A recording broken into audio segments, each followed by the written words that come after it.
Śrīla Prabhupāda ki Jai Vishnupada Paramahansa Parivrajakarya Astotara Shri Śrīmad Divine Grace Bhakti Siddhanta Saraswati Goswami Mahārāja Parīkṣit ki Ananta Koti Vaishnava ki Namacharya Śrīla Prabhupāda ki Prem se kaho Śrī Caitanya Mahāprabhu Nityananda Śrī Advaita Gadadhara Śrīvasadi Gaur Bhaktivinoda ki Śrī Radha Kunj Bihari ki Śrī Jagannath Baladev Subhadra Mai ki Śrī Śrīmad-Bhāgavatam Giri Govardhan ki Śrī Gaur Nitai ki Śrīla Prabhupāda ki Grantra Śrīmad-Bhāgavatam ki Nitai Gaur Premanande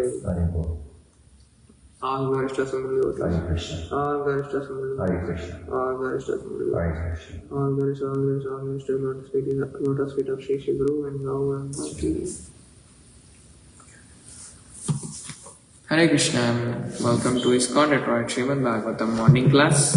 So today we are reading from Śrīmad-Bhāgavatam, Canto 1, Chapter 17, text number 6. So let us start with invocation prayers. Om Namo Bhagavate Vasudevaya. Om Namo Bhagavate Vasudevaya. Om Namo Bhagavate Vasudevaya. Om Namo Bhagavate Vasudevaya. Om Namo Bhagavate Vasudevaya. Om Namo Bhagavate Vasudevaya. Narayanam Namaskrityam Naram Chaiva Narottamam Devim Saraswatim Vyasam Tato Jayamudire Nashtaprayeshu Bhadreshu Nityam Bhagavata Sevaya Bhagavati Uttama Shloke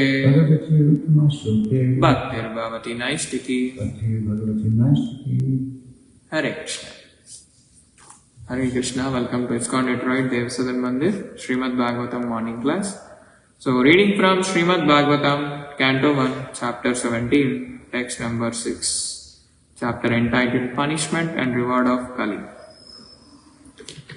Yastvam Krishne gate duram Yastvam Krishne gate duram Saha Gandhi vadanavana danvana Saha Gandhi vadanvana Sochyosi asocyan rahasi Shochyosi asocyan rahasi Praharan vadamarhasi Praharan vadamarhasi Yastvam Krishne gate duram Saha Gandhi vadanvana Sochyosi asocyan rahasi Praharan vadamarhasi. Let us go word by word. Yeah, on account of Tvam, you rogue, Krishna, Lord Krishna, Gate, having gone away, Duram, out of sight, Saha, along with, Gandiva, the bow named Gandiva, Danvana, the carrier, Arjuna, the carrier Arjuna, Shochya, culprit, Asi, you are considered, Ashocyan, innocent, Rahasi, in a secluded place, Praharan, beating, Vadam, to be killed, Arhasi, deserve. Translation and purport by His Divine Grace. Ajaya Charanarvinda Bhaktivedanta Swami Śrīla Prabhupāda ki Jai. Translation. You rogue, do you dare beat an innocent cow because Lord Krishna and Arjuna, the carrier of Gandiva bow, are out of sight? Since you are beating the innocent in a secluded place, you are considered a culprit and therefore deserve to be killed. Please repeat. You rogue, do you dare beat an innocent cow because Lord Krishna and Arjuna, the carrier of Gandiva bow, are out of sight? Since you are beating the innocent in a secluded place, you are considered a culprit and therefore deserve to be killed. Perfect. In a civilization where God is conspicuously banished and there is no devotee warrior like Arjuna, the associates of the age of Kali take advantage of this lawless kingdom and arrange to kill innocent animals like the cow in secluded slaughterhouses. Such murderers of animals stand to be condemned to death by the order of a pious king like Mahārāja Parīkṣit. For a pious king, the culprit who kills an animal in a secluded place is punishable by the death penalty, exactly like a murderer who kills an innocent child in a secluded place. Om Ajnana-timirandasya Jnananjana-shalakaya Chakshurunmilitam Yena Tasmai Śrī Gurave Namaha. Śrī Caitanya Manobhishtam Stapitam Yena Bhutale Swayam Rupa Kalamahyam Dadati Swapadantikam Vandeham Śrī Gurum Śrī Yuta Padakamalam Śrī Gurun Vaishnavamshta Śrī Rupam Sagrajatam Sagana Raghunatanvitam Tam Sajivam Sadvaitam Savadutam Parijana Saitam Krishna Caitanya Devam Śrī Radha Krishna Padan Sagana Lalita Śrī Vishakhanvitamshcha He Krishna Karuna Sindho Dīnabandho Jagatpate Gopesha Gopika Kanta Radha Kanta Namostute Tapta Kanchana Gaurangi Radhe Vrindavaneshwari Vrishabhanusute Devi Pranamami Haripriye Vanchakalpatarubhyascha Kripa Sindhubhya evacha Patitanam Pavanebhyo Vaishnavebhyo Namo Namaha Namo Vishnu Padaya Krishna Prasthaya Bhutale Śrīmate Bhaktivedanta Swami Niti Namine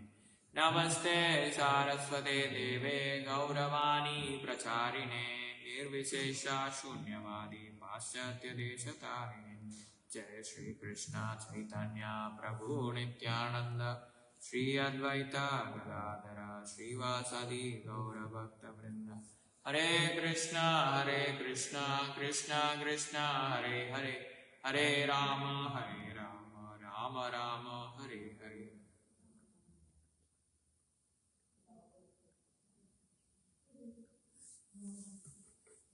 Hare Krishna. So, today we are going to see from Śrīmad-Bhāgavatam, Canto 7, Canto 1, Chapter 17, text number 6. So, if you go through translation once again, Mahārāja Parīkṣit is in a very serious tone today. You rogue, do you dare beat an innocent cow? Because Lord Kṛṣṇa and Arjuna, the carrier of the Gandiva bow, are out of sight? Since you are beating the innocent in a secluded place, you are considered as a culprit and therefore deserve to be killed. So yesterday we have seen Mahārāja Parīkṣit is asking the Kali personified, "Oh, who are you? You appear to be strong and yet you dare kill? Within my protection those who are helpless. By your dress you pose yourself to be a godly man, king. But by your deeds, you are opposing the principles of the twice-born Kshatriyas." So, it's like that. So, yesterday, it was just a formal inquiry from king. But today, he is in a very great, serious tone that he is asking the Kali personified, "Oh, what are you doing? Like, do you dare to beat the innocent cow today? That too in a secluded place." So, whoever does a thing in a secluded place, it should be mostly like an inappropriate thing only. So, and also like harming the innocent people or harming a person in a secluded place is just like doing a murder, committing a murder. So here Mahārāja Parīkṣit shows that genuine leadership has two responsibilities: firmly checking activities that harm the innocent and positively creating an atmosphere in which people can become spiritually elevated, which is a prime duty of a king. Jai Shri Śrīla Prabhupāda Jai Jai. So, Mahārāja Parīkṣit, as we all know, he is traveling throughout his kingdom, and he is not simply sitting comfortably inside his palace receiving the reports or how the people are there in the kingdom. He personally observes the condition of his citizens, and suddenly he sees something shocking or a very serious matter. A cow is helpless and distressed, and a bull is standing with great difficulty, and a man dressed like a king is beating them. This man is Kali. There is something that is very deep revelation here.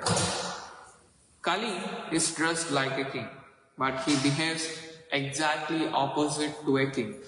A genuine king uses his strength to protect the weak and helpless, but Kali uses strength to attack the weak. Therefore, the issue in this verse is much bigger than one man attacking one cow. And here Śrīmad-Bhāgavatam shows that what happens to society when genuine spiritual leadership disappears, when there are no genuine leaders, no genuine spiritual leaders. And Why this Kali has become suddenly courageous? Because Mahārāja Parīkṣit says in a very strong tone that, do you dare beat an innocent cow? Because Lord Kṛṣṇa and Arjuna, the carrier of Gandiva bow, are out of sight. So, one may have question like, oh, why did Parīkṣit Maharaj specifically mention Kṛṣṇa and Arjuna? Because Kali seems to be thinking like, oh, Kṛṣṇa, the Supreme Personality of Godhead, is now disappeared from this planet, and Arjuna is also gone. Now, who is gonna stop me? There is no one to stop me. There is no one to oppose me in this. So, there is a familiar saying that when the cat is away, the mice will play. The mice will rule whatever the area it has. Kali takes advantage when Kṛṣṇa and his powerful devotee are no longer visibly present. But Kali has made one mistake. He has forgotten Mahārāja Parīkṣit. Parīkṣit is also Kṛṣṇa's representative. Therefore, although Kṛṣṇa and Arjuna have disappeared from external vision, their principles of protection have not disappeared. So, why do people sometimes do things privately that they would never do publicly? Like publicly or openly they don't do some things, but they do privately some things like harming the innocent people or something like doing some bad things in a private place. For like they know it is wrong, but still they do it out of ignorance and foolishness in a secluded place. And even if they do openly, they are fearful of consequences. Oh, public may see openly what would be my punishment and everything, right? And they do not want others to know. And while they are doing in a secluded private place, they think that nobody is watching. But soul, super soul, Paramatma is watching us at each and every moment. And this verse specifically uses the word Rahasi in a secluded place. Kali does not attack openly before Kṛṣṇa and Arjuna. He waits until the protectors appears to be absent. And we'll understand this verse through two major ideas. First thing is like when Kṛṣṇa disappears from consciousness, Kali becomes bold. And next is like what is Parīkṣit Maharaj doing? Like stopping irreligion and also promoting spiritual upliftment. So first comes first is like when Kṛṣṇa disappears from consciousness, Kali becomes bold. Śrīla Prabhupāda goes directly to the root of the issue. Begins the purport that in a civilization where God is conspicuously banished, we notice something important here. Prabhupada does not begin by discussing legislation. He does not begin with economics. He does not even begin with animal protection. He begins with God consciousness. Why? Because the external problems of society are ultimately connected to the consciousness of people within the society. So consciousness plays a major role in not only even in creating problems and also sometimes even solving the problems. If you have the right consciousness, right mind, right mood of, then you can focus on solving the problems in a better way, rather than just ignoring or pushing it or blaming it on one another. You take the responsibility and you try to handle it in a smooth way. So if God disappears from our consciousness, our understanding of life changes. Instead of thinking that everything belongs to Kṛṣṇa, we begin thinking that everything exists for my own enjoyment, for my sense gratification. Oh, everything I can enjoy. I can enjoy freely. I don't have any restriction. I can use this, I can use that. I can extensively use resources that are available. I don't care about others use or not, but I will be using how much ever I want, I will be using. Nature becomes something to exploit. Animals become products, and other people can become competitors. Oh, that person is having that much resource, so I have to accumulate more, double, triple. The greed comes within, and slowly it acts upon us, and we accumulate more and more and more when compared to others. Oh, there should be no comparison with me and everyone. I should be on top. So our ego hits us very badly if we lose the Krishna consciousness. Even religion can become inconvenient because it restricts our sense gratification. Like some people are not even interested in coming to temple, or because they think like, oh, we have to we have to follow some restrictions while coming to temple. We have to follow some rules and regulations. So for that, sometimes the people even not come and not attend programs also. Therefore, the root problem identified in the purport is not simply people are doing something bad. The deeper problem is God had disappeared from the center. When we forget Krishna, we tend to do mistakes. We tend to do many wrong things. And wherever there is Krishna, darkness cannot remain. Krishna is compared to the sun, while Maya is compared to darkness. Wherever there is sunlight, darkness cannot remain. So we even define darkness as absence of light, right? So simple, Maya or Kali is also like absence of Krishna. Where Krishna is not present, there Maya seeps in, Maya and Kali seeps in and attacks that person. Mind and soul. Mind attacks mind, and our consciousness gets disturbed out of it, and naturally we do many wrong things out of foolishness and ignorance. When Krishna is strongly present in our consciousness, Kali cannot easily dominate, and this gives us a very practical understanding of spiritual life. Sometimes we concentrate entirely on fighting bad habits, but Bhakti gives another strategy. Increase Krishna. So instead of only saying like, don't do this, don't think about this, don't desire this anymore, but we positively fill our consciousness with Krishna's holy name, Krishna's pastimes, Krishna's prasadam, Krishna's service, Krishna's devotees, and also Krishna's instructions. When the sun rises, we need not have to separately fight with each and every patch of darkness. Everything will be dissipated in a few seconds or few minutes once the sun has risen, right? So the darkness naturally disappears. So imagine if you are entering a room that has been dark for 20 years. Would we need 20 years to remove darkness? Just some 20 seconds or hardly 1-2 minutes, right? If we simply turn on the light, the darkness will be dissipated. There will be no darkness. So similarly, Kali may have influenced our consciousness for many years. But the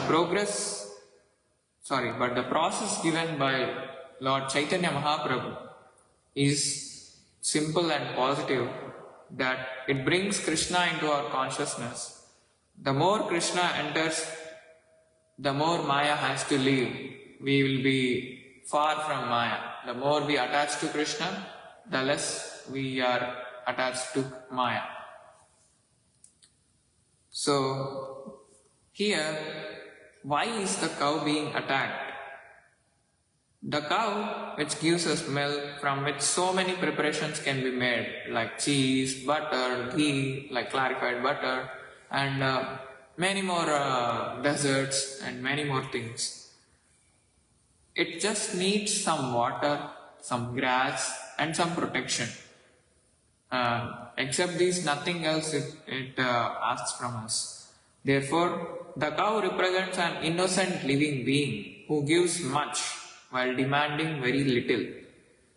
And this makes Kali's attack even more disturbing. He is not defending himself.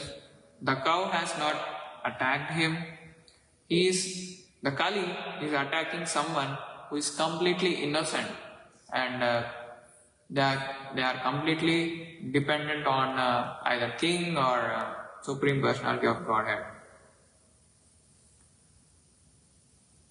So if we ask the question like, who is more powerful, the person who can defeat someone weaker or the person who has strength but uses it to protect someone weaker? So the first one is exploitation, but the second one gives us the qualities of leadership, how leadership should be, and what is the ideal leadership that ruler has to follow, right? And cruelty gradually creates callousness. So repeated exposure to violence can make people hazardous, or you will be having that tendency to harm people, to disturb the innocent people or innocent living beings. This principle goes beyond animal slaughter. Whenever we repeatedly ignore suffering, our sensitivity can decrease. Because your heart will become hard, you don't have any emotions, and because you are ignoring that suffering, and you make yourself very hard and hard-stone heart, and even if someone is just suffering, crying in front of you, you don't have any feelings for them. You don't even get bothered. Initially we may feel like, oh, this is terrible, this is horrible, this cannot happen. But later this happens all the time. So eventually we feel like, oh, why should I care? Why should I bother? Right? That progression is dangerous. And bhakti creates exactly the opposite transformation of this. As the heart becomes purified, our sensitivity toward the suffering of others should increase. Even popular saying that Vaishnava is also called Paradukka Dukhi. If someone is suffering, he considers that suffering as his own suffering and feels for them and tries to solve their problem as much as he could. And he prays for Kṛṣṇa to solve the issue as soon as possible for them. And what is this rahasi in a secluded place? Śrīla Prabhupāda specifically emphasizes that innocent animals are killed in secluded slaughterhouses, which is exactly that is going on now. Why secluded? Because there is an important psychological point here. Human beings naturally find it more difficult to participate in violence when they directly witness the suffering involved. When the process is hidden, the consumer sees only the final product, but he doesn't see the process. Look, how did it come to me? What is the process they have undergone? They're gonna never see. But they just see the final product. Oh, this is my final product, I'll take it. I'll use it. But they don't know the process that is been coming out of it. And the suffering disappears from sight. And when suffering disappears from sight, it can also disappear from our consciousness also. Even our consciousness becomes very cruel. So imagine if you are purchasing a beautiful shirt. You see the design, the brand, the packaging, the price and the quality, and right? But suppose you discovered that someone had been severely exploited while producing it. Suddenly, your relationship with that shirt changes. Why? Because previously you saw only the external product. Like if we see the phone also, externally we see, oh, this has this features, that has Android version, it has OS, this much, RAM, storage, everything. But in making of this, several people, if you know, like some people lost their lives in making this phone, would you still be attached to this phone? No, our changes, our consciousness changes. Similarly, our spiritual consciousness asks us to look beyond what we consume and ask, what living being is this product causing any damage to any other living entities or living beings, human beings? So here, Kali thrives when consequences are invisible. Here, Kali, personified person, he loves separation between action and consequence. When I see the consequence of my action, immediately I become more responsible. If we think like we are committing an action and we know the outcome of it, then we'll be at once like be alert, like, oh, I have to not do this. At least I have to stop here, right? You will be accountable and you will be held responsible for your action. So, but when the consequence is far away, hidden or even delayed, irresponsibility becomes easier. That I may not get this consequence right away. Then what is the use? It might be delayed or it might be hidden. So I can do whatever I want. There are no, like, some people, like even burglars or criminals, they sometimes they don't even know like what kind of punishment they will be able to get. So then they will be dare enough to commit crime or sinful activity. But if they are aware of the consequence that, oh, if I do this, I will be getting punishment of this many years and I will have to pay fine of this much. And at least sometimes they would get alert, right? This applies everywhere. We may speak harshly and not see how deeply someone was hurt. We may waste something without thinking about the one who produced it. We may criticize someone online because we do not see their face. Like people put their comments on celebrities' posts or something.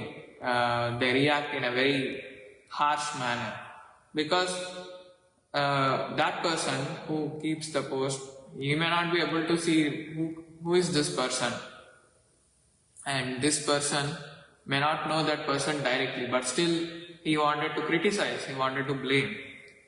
So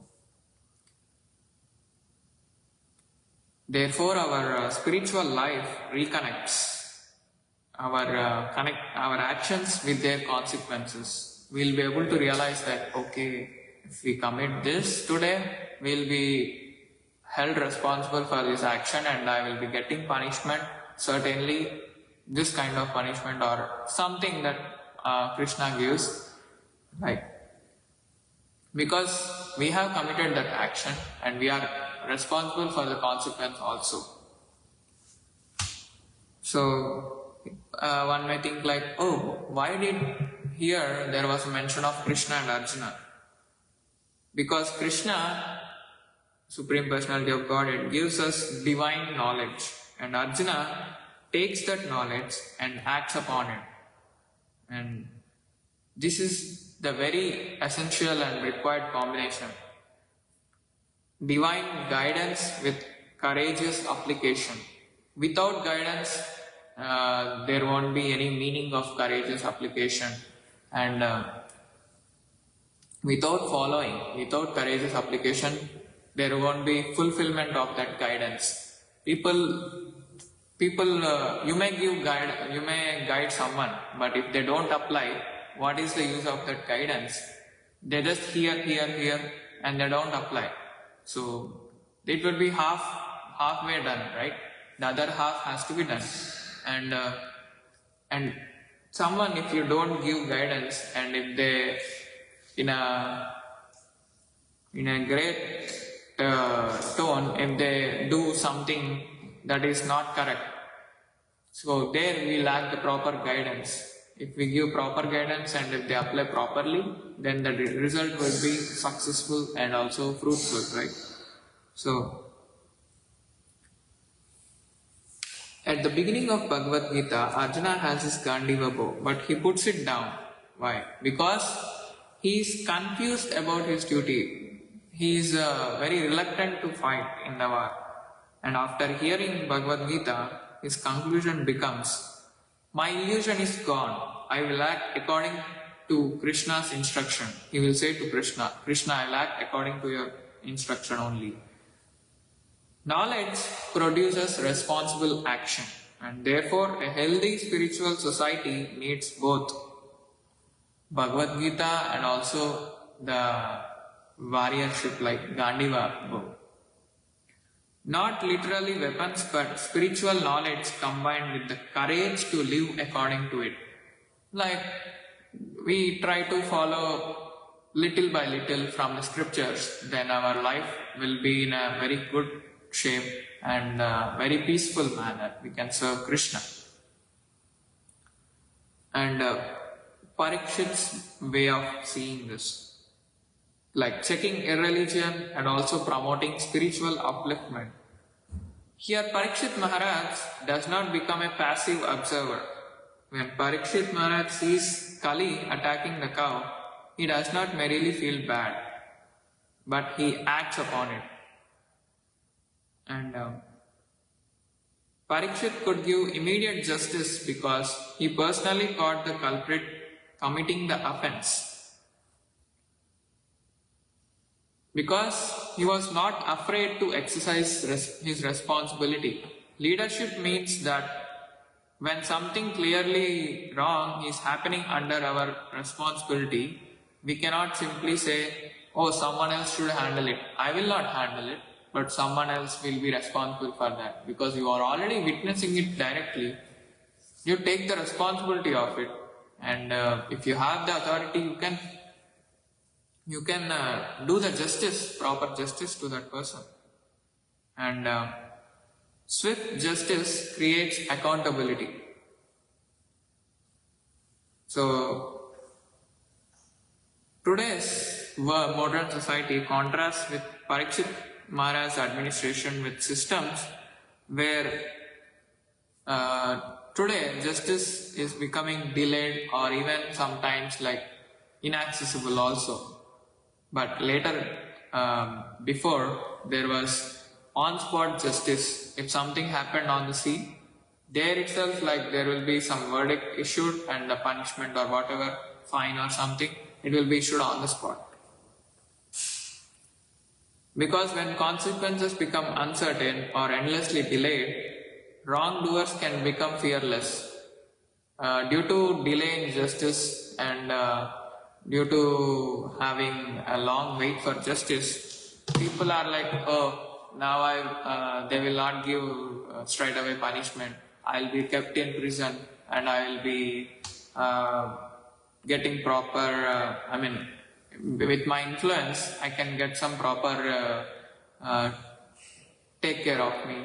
So I need not bother. Whatever I am here, either I'm here or either I'm outside or inside, I can freely enjoy myself. So it is that mentality. So Parīkṣit does not allow Kali to develop that confidence. And he communicates immediately. There are consequences for harming the innocent. He immediately says this thing.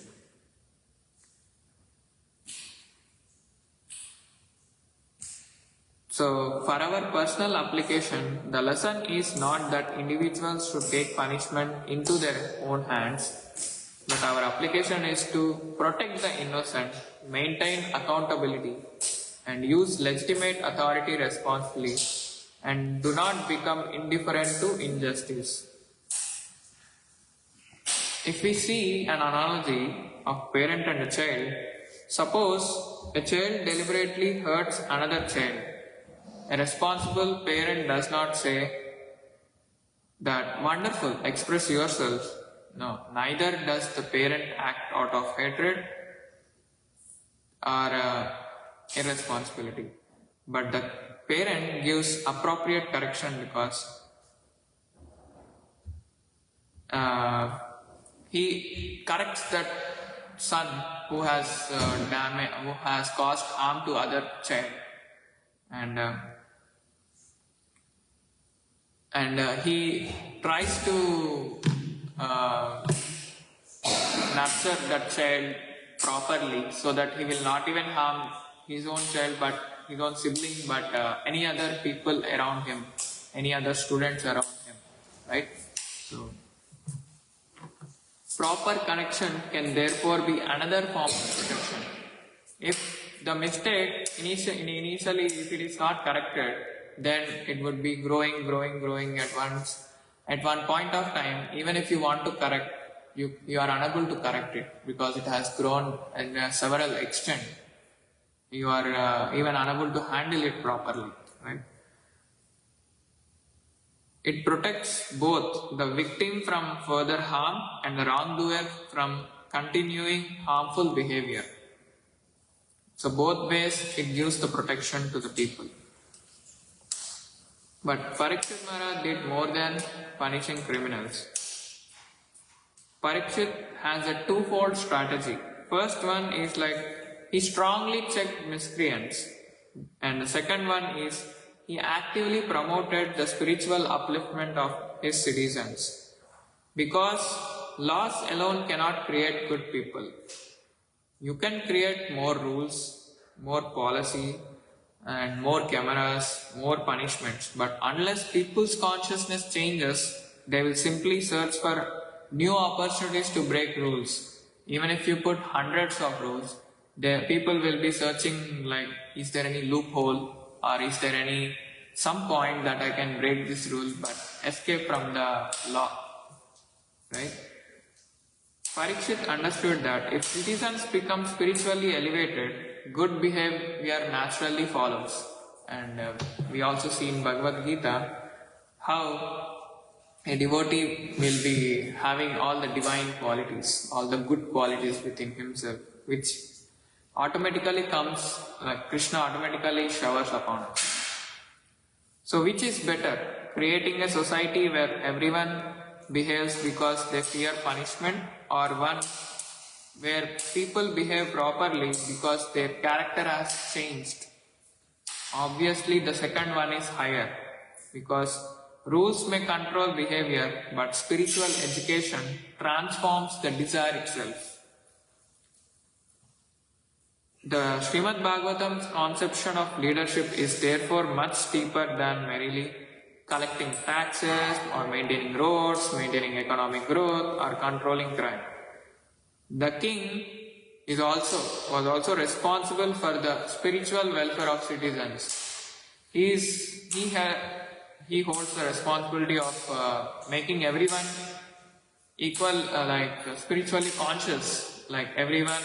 He has to give that enlightenment to everyone, every opportunity he has to grab it, and he has to invite the saintly personalities to give that valuable knowledge to each and every citizen of that kingdom. Because material prosperity without character cannot generate peace. There will be no peace if you don't have proper good etiquette and character. If people's desires remain uncontrolled, greater prosperity may simply provide greater opportunities for sense gratification. Therefore, Mahārāja Parīkṣit understood that the citizens need spiritual upliftment. And this is where Lord Chaitanya Mahāprabhu gives the solution. He gives the wonderful solution with the point on saṅkīrtana movement, congregational chanting, how it helps. Krishna has disappeared from our consciousness. So what is the solution? Bring Krishna back into consciousness. So Lord Chaitanya Mahaprabhu made the process very simple and amazing and very powerful. Like chanting Hare Krishna, Krishna Krishna, Hare Hare, Hare Rama, Rama Rama, Hare Hare. Chanting the holy names of the Lord. The holy name does not merely tell someone become good. No. The holy name purifies the consciousness, it purifies the heart from which behavior arises. So, I would like to conclude today's class by stating few takeaways. So, if we go back to the scene, a cow is crying, a bull is helpless, and Kali is attacking them.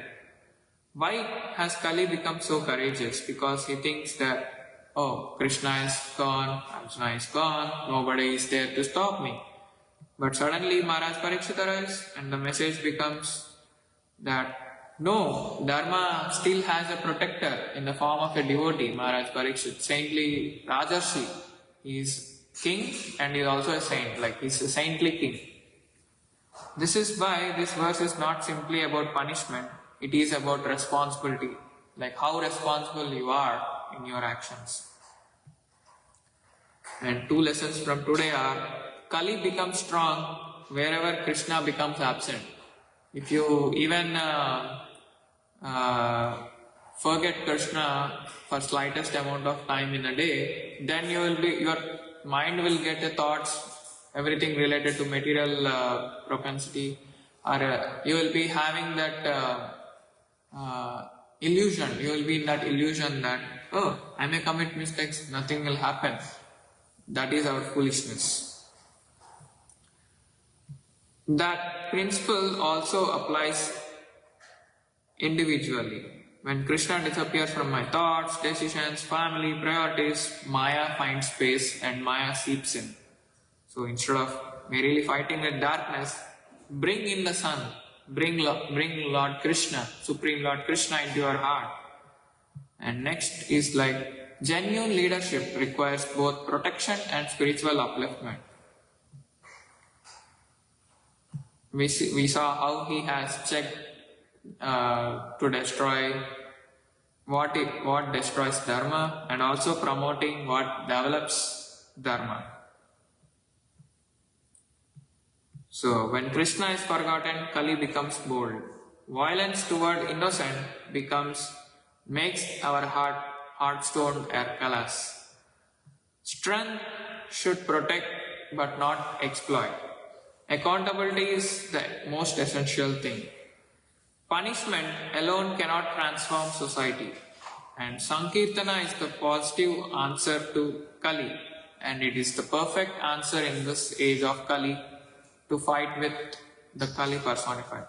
And ultimately bringing Krishna back into our heart, our family, our community, and our society also. So, where is Kali most likely to enter my own life? When Krishna goes out of sight. We have to remember this. When we forget Krishna, then automatically we are under influence of Kali or Maya.